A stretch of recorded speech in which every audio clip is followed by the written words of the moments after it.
आज हमारा class 10th mathematics का लेक्चर नंबर 1 है, जिसमें हम देखेंगे यूनिट नंबर 1 की एक्सरसाइज 1.1 के हम डेफिनेशंस देखेंगे, साथ एग्जांपल्स देखेंगे और वीडियो को आप लोगों ने लास्ट तक देखना है। उसमें मैं आप लोगों को बताऊंगी लास्ट पे कि इसमें से 1.1 के जो हम क्वेश्चन करेंगे उसमें से इम्पॉर्टेंट कौन सा है एग्ज़ाम के पॉइंट ऑफ व्यू से।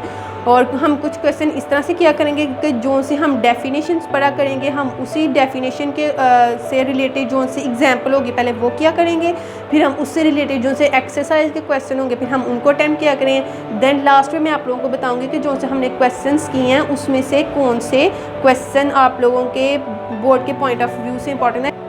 वेलकम टू पाक educational platform, here is Hafiza Ayesha Waqas. तो आज हम देखते हैं 1.1 की डेफिनेशंस को।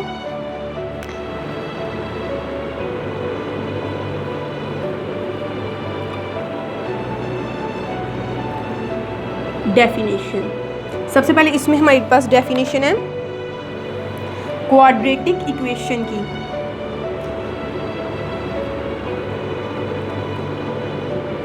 क्वाड्रेटिक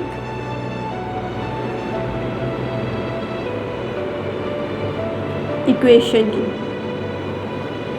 अच्छा, क्वाड जहाँ पे भी लफ्ज़ हमारे पास क्वाड आए ना, उसका मतलब होता है 4। क्वाड का क्या मतलब होता है? 4। ठीक है, कहीं भी आप लोगों को साइंस के किसी भी सब्जेक्ट में किसी जगह पे क्वाड लफ्ज़ नज़र आया तो उसका मतलब होता है 4। और इक्वेशन होती है कोई हमने एंटिटीज़ को मिला के, डिजिट्स को मिला के जो एक इक्वेशन बनाई होती है। ठीक है, अब इसका मतलब क्वाड्रेटिक इक्वेशन कोई इक्वेशन होगी जिसमें 4 डिजिट्स होंगे। अच्छा, हम देखते हैं क्वाड्रेटिक इक्वेशन कैसी होती है। मैं आप लोगों को एग्जाम्पल देती हूँ।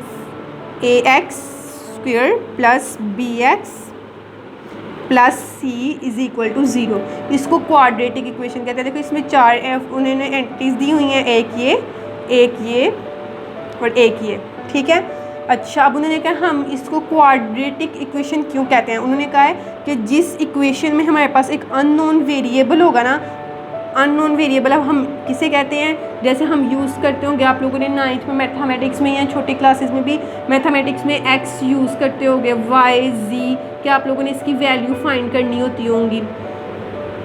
ठीक है, इसको अननोन वेरिएबल कहते हैं कि इसकी अभी हमने वैल्यूज़ फाइंड करनी होती है। तो उन्होंने आपकी बुक में लिखा हुआ है कि जिस क्वाड्रेटिक इक्वेशन वो होती है जिसमें अननोन वेरिएबल पे स्क्वायर हो। ठीक है, फिर से देखते हैं। उन्होंने कहा हुआ है कि हम क्वाड्रेटिक इक्वेशन उसे कहते हैं जिसमें आप लोगों के पास एक इक्वेशन में अननोन वेरिएबल पे स्क्वायर हो, उसको हम क्वाड्रेटिक इक्वेशन कहते हैं। अच्छा, फिर उन्होंने इसके लिए एक और लफ्ज़ इस्तेमाल किया हुआ है कि इसको सेकंड डिग्री इक्वेशन भी कहते हैं।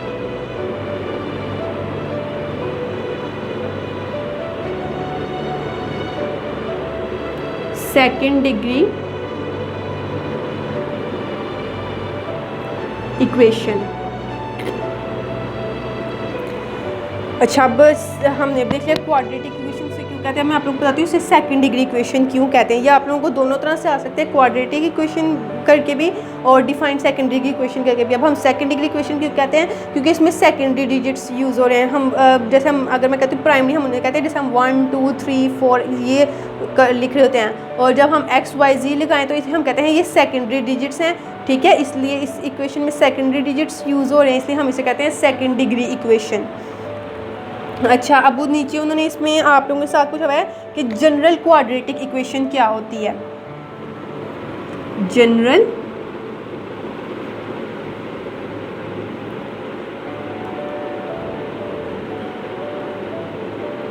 क्वाड्रेटिक इक्वेशन,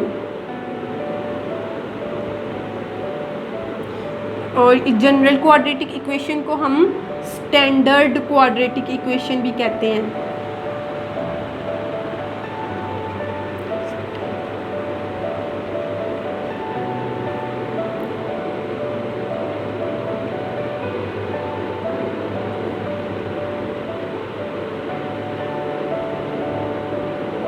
अच्छा, अब मैं जनरल क्वाड्रेटिक इक्वेशन क्या होता है कि मतलब हमने कोई किसी भी चीज़ का जो जनरल पैटर्न है ना या स्टैंडर्ड पैटर्न है वो हम उसको क्वाड्रेटिक इक्वेशन कहते हैं। जैसे हम यूज़ करते हैं कि स्टैंडर्ड साइज़ है, ये शर्ट्स का स्टैंडर्ड साइज़ है, जैसे जो हर एक के साथ मतलब यूज़ हो रहा होता है। इस तरह जो सी इक्वेशन का जो पैटर्न हर इक्वेशन के साथ यूज़ हो रहा है ना, उसको हम कहते हैं ये स्टैंडर्ड क्वाड्रेटिक इक्वेशन है। फॉर एग्जांपल हर इक्वेशन ना ऐसे होगी कि उसमें कोई यहाँ पे कोई डिजिट होगा और उसके साथ यहाँ पे एक्स स्क्वायर होगा, फिर यहाँ पे कोई डिजिट होगा और साथ एक्स होगा, फिर यहाँ पे कोई डिजिट होगा और यहाँ पे ज़ीरो होगा। इसको हम कहते हैं ये जनरल के हर इक्वेशन इसी पैटर्न में नहीं है। मतलब यहाँ पे 2 आ सकता है, इसकी जगह 2 आ सकता है, 3, 4, 9 कुछ भी होगा इसकी जगह, यहाँ पे एक्स स्क्वायर ही होगा। इसकी जगह भी ऐसे 1, 2, 3, 4 बी की जगह कुछ भी हो सकता है और साथ एक्स होगा, और इसकी जगह भी 1, 2, 3 कोई भी डिजिट हो सकता है, ठीक है। और यहाँ पे इस तरह से 0, ये इसकी स्टैंडर्ड फॉर्म है, ठीक है। और इसी को स्टैंडर्ड क्वाड्रेटिक इक्वेशन भी कहते हैं।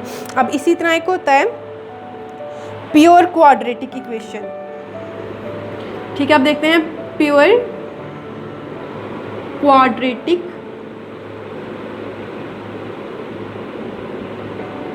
इक्वेशन को।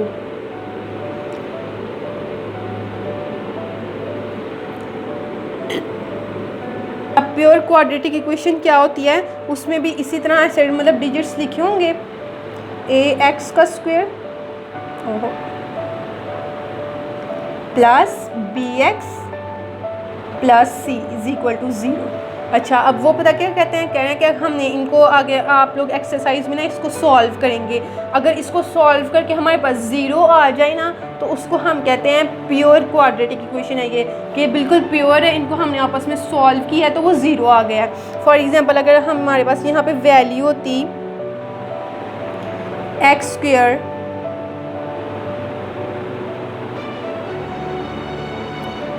-16 इज इक्वल टू 0, ठीक है। तो ये इक्वेशन 0 के इक्वल है ना, तो इसको हम कह लेंगे कि ये प्योर क्वाड्रेटिक। अब हम एक्सरसाइज 1.1 का क्वेश्चन नंबर 1 देखते हैं।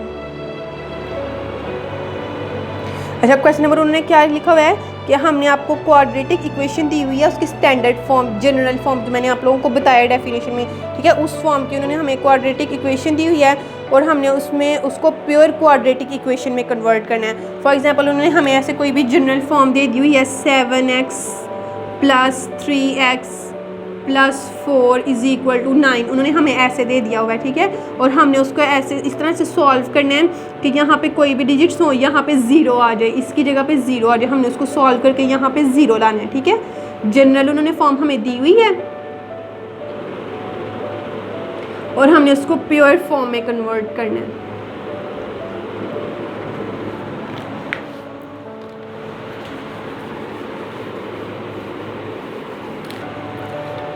सबसे पहले हम इसका देखते हैं, x plus 7 x minus 3 is equal to -7। अच्छा, ये उन्होंने हमें जनरल फॉर्म दी हुई है, ठीक है। जनरल क्वाड्रेटिक इक्वेशन उन्होंने हमें दी हुई है, यहाँ पे भी वैल्यू है और या इसको भी जब हम मल्टीप्लाई करेंगे तो हमारे पास वो जनरल क्वाड्रेटिक इक्वेशन बन जाएगी। इसको हमने प्योर क्वाड्रेटिक इक्वेशन में कन्वर्ट करना है, इसकी जगह हमने 0 लाना है। अच्छा, अब हम इसको सॉल्व करते हैं। फॉर एग्जांपल हम पहले करते थे ना कि मतलब हमारे पास 2 और 4 हो, तो इसका क्या मतलब है कि ये आपस में मल्टीप्लाई हो रहे हैं, ठीक है। इसी तरह अब यहाँ पे भी ब्रैकेट है, इसका क्या मतलब है कि ये आपस में मल्टीप्लाई हो रहे हैं। अच्छा, अब देखते हैं इसको मल्टीप्लाई कैसे करना है। सबसे पहले हमने ये वाला x है, इसको इस x से भी मल्टीप्लाई करना है और इस 3 से भी मल्टीप्लाई करना है। फिर ये 7 है, इसको इस x से भी मल्टीप्लाई करना है और इस 3 से भी मल्टीप्लाई करना है। हम करते हैं, x को पहले इससे भी मल्टीप्लाई करना है और 3 से भी, फिर +7, पहले हमने ये x लगाया है, ठीक है। फिर जो इन दोनों के दरमियान में साइन होता है वो साइन ही इधर लगाना है, ठीक है। जब दूसरे वाला हम डिजिट नीचे लाएंगे ना, तो जो साथ उसके साथ साइन होगा वो भी साथ हमने इधर नीचे लगाना है। फिर x -3 इज इक्वल टू -7। अच्छा, अब हम इसको सॉल्व कर लेते हैं। ये एक्स का स्क्वायर हो गया और x को 3 के साथ करेंगे, माइनस लगा 3x। अब आगे अगली प्लस का साइन लगा, क्योंकि इसमें भी प्लस है इधर भी प्लस, और उसको x के साथ मल्टीप्लाई करेंगे तो 7x आ जाएगा। प्लस माइनस माइनस आ गया, 7 3 ज़ार 21, ठीक है, इज इक्वल टू हमारे पास क्या है -7। अच्छा, अब सबसे पहले हम अपना काम कर लेते हैं जो मेन हमें इस क्वेश्चन में करने को कहा गया हुआ है कि हमने इसको प्योर क्वाड्रेटिक इक्वेशन बनाना है, यहाँ पे 0 लाना है। हम यहाँ पे 0 ले आते हैं सबसे पहले। x² minus 3x plus 7x minus 21, और यहाँ पे क्या है माइनस का साइन है, जब इक्वल के इस साइड पे आएगा तो प्लस का आ जाएगा +7, और यहाँ पे इसकी जगह आ गया 0, ठीक है। यहाँ पे इसके साथ माइनस था ना, ये इस इक्वल के इस साइड पे आ गया तो इसके साथ प्लस आ गया। अच्छा, अब हम जो एक जैसी एंटिटीज़ हैं उनको हम आपस में प्लस या माइनस जो भी कर होता है वो होके तो उसको हम स्टैंडर्ड प्योर क्वाड्रेटिक इक्वेशन हम कन्वर्ट करते हैं। x² बस यही है, और हाली x वाली ये भी है, ये भी x वाली है। इनको हम आपस में एडिशन या सब्सट्रैक्शन जो भी होता है वो हम करते हैं। अच्छा, यहाँ पे प्लस माइनस, तो इसको हम माइनस करेंगे तो क्या आ जाएगा 4, ये हमने डाल दिया 4x, और साइन उसका आता है बड़े वाले के साथ जो साइन हो, तो ये 7 बड़ा है, 3 वाले से 7 बड़ा है, 7 के साथ प्लस है तो इधर हम लगा देंगे प्लस। उसके बाद हम इन दोनों को करते हैं प्लस माइनस प्लस, और इसके साथ माइनस है, इसके साथ प्लस, प्लस माइनस माइनस आता है, तो इसको हम मतलब माइनस करेंगे। 7 में 21 में से हम 7 निकालें तो क्या आ जाता है 14, और साइन हम किसके साथ कौन सा लगाते हैं जो बड़े वाले के साथ साइन हो। ये 7 वाले से 21 पर है ना, और 21 के साथ माइनस है तो इधर हम लगा देंगे माइनस इज इक्वल टू 0। तो ये आपकी वही quadratic general pure quadratic equation बन गई है ना, कि जैसे ax का स्क्वायर हमने देखा था plus bx plus c is equal to 0। अच्छा, अब क्वेश्चन नंबर 2 में उन्होंने हमें क्या वैल्यू दी हुई है, x² plus 4 under 3 minus x by 7 is equal to 1। अब इसको भी हमने प्योर क्वाड्रेटिक इक्वेशन बनाना है। सबसे पहले मैं आप लोगों को बताती हूँ कि हम जब पहले आप लोगों का एलसीएम आता होगा, यहाँ पे 6 प्लस 21 2 और 3, तो हम इसका एलसीएम लेते होते थे कि मतलब 2 3 ज़ार हम कर देते थे 6। अब यहाँ पे भी हमने इसका एलसीएम ही लेना है सेम इसी तरह, जैसे हमने इसको 2 3 ज़ार मल्टीप्लाई कर दिया, यहाँ पे इधर हम इसको मल्टीप्लाई करेंगे तो यहाँ पे हमारे पास आ जाएगा 3 7 ज़ार 21। अच्छा, अब हम एलसीएम में क्या करते हैं कि हमने 2 का टेबल वहाँ तक पढ़ना है जहाँ पे 6 आ जाए, ठीक है। तो 2 3 ज़ार 6 आता है। इस तरह हम यहाँ पे भी करते हैं कि 3 का टेबल हमने वहाँ तक पढ़ना है जहाँ पे 21 आ जाए, तो 3 7 ज़ार 21 होता है, और फिर उसको हमने ऊपर वाली इसको हमने इसका टेबल वहाँ तक पढ़ना है जहाँ पे 21 आ जाए, तो 3 7 ज़ार 21 होता है। फिर हमने इस 7 को जो ऊपर वाली वैल्यू होती है उसके साथ मल्टीप्लाई करना होता है, जैसे हम वैसे भी एलसीएम में करते हैं कि जो है फिर हम उसको ऊपर वाली वैल्यू के साथ मल्टीप्लाई कर देते हैं। इस तरह हम यहाँ पे ऐसे लगा देंगे x² प्लस 4, ठीक। फिर हम नेक्स्ट भी ऐसे करते हैं, 7 का टेबल हम कहाँ तक पढ़ें, 21 आ जाता है 3 तक, 7 3 ज़ार 21 होता है। वहाँ पे यहाँ पे ऊपर माइनस का साइन है, इधर भी हम माइनस का साइन लगा देते हैं, और यहाँ पे हमने लगा दिया 3। फिर 3 को ऊपर वाली वैल्यू के साथ मल्टीप्लाई कर देना है, इधर हमने x के साथ मल्टीप्लाई कर दिया, और यहाँ पे आ गया इज इक्वल टू 1। फिर से मैं आप लोगों को ये चीज़ रिपीट कर देती हूँ। पहले हमने नीचे वाली दोनों को आपस में मल्टीप्लाई करना है, ठीक है। जो भी नीचे वैल्यूज़ हों, आगे आप लोगों के बाकी सारे क्वेश्चन इस तरह के हैं, जो 2 नीचे वैल्यू होंगी उनको हम आपस में मल्टीप्लाई करेंगे। 3 7 ज़ार 21, ओके, 21 आ गया। उसके बाद हमने जो नीचे वाली वैल्यू होगी, जो नीचे होगी लाइन के जो नीचे वैल्यू है उसका टेबल पढ़ना है कि ये वाली वैल्यू हमारे पास आ जाए। इसका टेबल उस वाली वैल्यू तक पढ़ना है कि इस ये हमारे पास नीचे वाली वैल्यू आ जाए। मतलब यहाँ पे अगर 2 होता तो हमने 2 का टेबल वहाँ तक पढ़ना था कि हमारे पास जो यहाँ पे नीचे वैल्यू होती वो आ जाती। 7 का टेबल होता तो वो वहाँ तक पढ़ना था कि हमारे पास नीचे वाली वैल्यू आ जाए। फिर मैं आप लोगों को ये चीज़ रिपीट करती हूँ कि जो ये वाला डिजिट है उसका टेबल हमने वहाँ तक पढ़ना है जहाँ पे ये वैल्यू आ जाए। तो हमने 3 का टेबल पढ़ा था, 3 7 21 आता था। ठीक है, अब जो हमारे पास 7 आ गया, जो भी जहाँ तक हमने टेबल पढ़ा होगा ना उस लफ्ज़ को, उस डिजिट को हमने फिर ऊपर वाली वैल्यू के साथ मल्टीप्लाई कर देना है। ठीक है, फिर से रिपीट करते हैं, जो सी नीचे वाली वैल्यू होगी उसका टेबल वहाँ तक पढ़ना है कि जो नीचे वाली वैल्यू है इसमें वहाँ तक। ठीक है, तो हमारे पास 7 आ गया था। जब जो 7 है फिर उसको हमने ऊपर वाली वैल्यू के साथ मल्टीप्लाई करना है। ये हमने मल्टीप्लाई लगा लिया। फिर इधर भी उसी तरह देखते हैं, जो नीचे वाली वैल्यू है उसका टेबल हमने वहाँ तक पढ़ना है कि ये जो हमारे पास एलसीएम लेके वैल्यू आई हुई है वो आ जाए। तो हमने 7 का टेबल 3 तक पढ़ा तो हमारे पास 21 आ गया। ठीक है, फिर जो हमारे पास हमने जहाँ तक टेबल पढ़ा था ना उसको, उस डिजिट को हमने ऊपर वाली वैल्यू के साथ मल्टीप्लाई कर देना है। हमने उसको मल्टीप्लाई कर दिया, 3x आ गया और आगे =1 हमने जैसे लगा हुआ था वो लगा दिया। फर्दर हम इसको सॉल्व करते हैं। अब इसको 7 को हम मल्टीप्लाई करते हैं, 7x का स्क्वायर प्लस 7 4 28 और ये माइनस का साइन ऐसे, और ये 3x =1 बाय 21।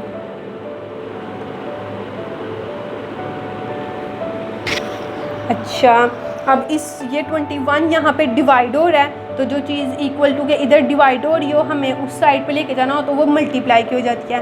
अब हमने इस 21 को उधर लेके जाना है, ये उधर जाके 1 के साथ मल्टीप्लाई हो जाएगा। तो जब हम 21 1 21 नहीं होता है, 7x का स्क्वायर प्लस 28 माइनस 3x =21। अच्छा, अब इधर ये प्लस का 21 तो उधर जा, अब हमने यहाँ पे हमें एक प्योर क्वाड्रेटिक इक्वेशन में तो यहाँ पे हमें 0 चाहिए होता है, यहाँ पे हमने 0 लाना है। इसलिए हम वापस यहाँ से 21 को इधर ले जाते हैं, यहाँ पे इसके साथ प्लस है ना, तो यहाँ पे जब इधर प्लस है तो इक्वल टू कि ये इस साइड पे आ जाएगा तो इसके साथ माइनस आ जाएगा।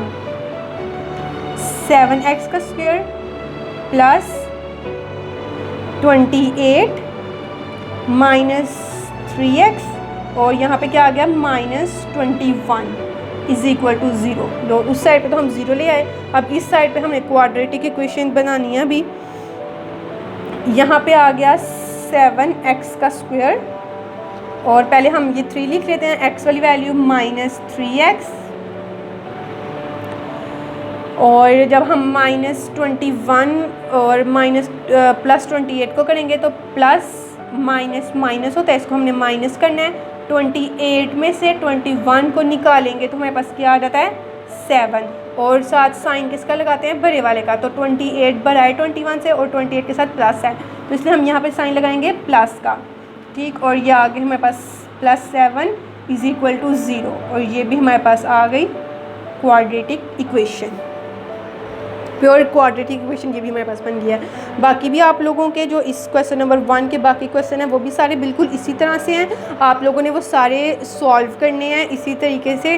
ठीक है, और जो कोई सॉल्व नहीं हो आप लोगों ने मुझे कमेंट में बताना है कि आपका ये क्वेश्चन सॉल्व नहीं हुआ। आप लोगों ने मुझे क्वेश्चन नंबर और पार्ट नंबर और आगे से क्वेश्चन नंबर लिख के कमेंट कर देना है, मैं आप लोगों को वो क्वेश्चन सॉल्व करके तो फिर अपलोड कर दूँगी। नेक्स्ट अब मैं आप लोगों को बताती हूँ इम्पॉर्टेंट क्वेश्चन इस पार्ट क्वेश्चन नंबर 1 के पार्ट 1 के और डेफिनेशन में से मैं आप लोगों को बताती हूँ इम्पॉर्टेंट है। आज हमने पढ़ी थी quadratic equation, pure quadratic equation और जनरल क्वाड्रेटिक इक्वेशन। उसमें से आप लोगों की बोर्ड के पॉइंट ऑफ व्यू से क्वाड्रेटिक इक्वेशन इम्पॉर्टेंट है। आप लोगों को मैं जो एक्सरसाइज करवाऊंगी आप लोग साथ साथ मार्क करते, जो इम्पोर्टेंट मार्क करवाऊंगी उसको साथ साथ मार्क करते जाइए करेगा। फिर पेपर के टाइम पे आप लोग सिर्फ जो मैं आप लोगों को मार्क करवाऊंगी आप लोग सिर्फ वो वाले भी करके जाएंगे, तो आपके पेपर की सारी तैयारी हो जाएगी। सारा पेपर उसी में से आएगा जो मैं आप लोगों को मार्क करवाऊंगी। साथ साथ आप लोग मार्क करते जाना, वरना लास्ट में बच्चों को फिर पास पेपर ढूंढने पड़ते हैं, नोट्स गैसेज ढूंढ रहे होते हैं, उस वक्त आप लोगों को आपको इसमें टाइम ज़ाया नहीं करना पड़ेगा। आप लोगों ने फटाफट से जो क्वेश्चन मार्क किए होंगे, जो डेफिनेशंस लॉन्ग जो भी मार्क किए होंगे, आप लोगों ने उनको देख लेना, ठीक है। इसमें से सिर्फ आप लोगों की क्वाड्रेटिक इक्वेशन इंपॉर्टेंट थी, इसमें आपने पहले उसकी डेफिनेशन लिखनी होगी और बाद में जो हमने उसकी जनरल इक्वेशन दी थी वो इक्वेशन लिख देनी होगी। उसके बाद हमने इसका पार्ट 1 अटैम्प्ट किया था, पार्ट 1 में से सिर्फ आपका 3 वाला इम्पॉर्टेंट है, ठीक है। नेक्स्ट जो हम पार्ट करते जाएंगे, एक्सरसाइज करते जाएंगे, मैं उसको आपको इम्पॉर्टेंट मार्क करती जाऊँगी। नेक्स्ट मिलते हैं लेक्चर